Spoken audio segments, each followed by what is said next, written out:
జిల్లా కేంద్రంలో భారత రాజ్యాంగ నిర్మాత డాక్టర్ బాబాసాహెబ్ అంబేద్కర్ యొక్క ఆలోచన వ్యతిరేక శక్తులు వారిని దాడి చేయడం జరిగింది. డాక్టర్ బాబాసాహెబ్ అంబేద్కర్ గారి మీద దాడి చేయడం అంటే యావత్ జాతి సిగ్గుపడాల్సిన విషయం.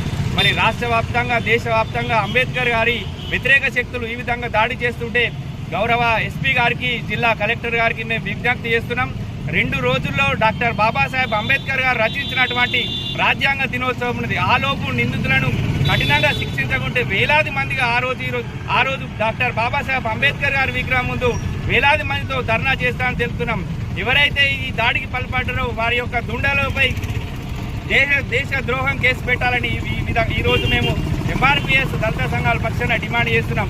ఇప్పుడు కార్యక్రమం అనంతరం గౌరవ సిఐ గారికి మేము విజ్ఞప్తి చేయబోతున్నాం. అదేవిధంగా రేపు సోమవారం రోజు ఉన్నందున ప్రజావాణిలో గౌరవ కలెక్టర్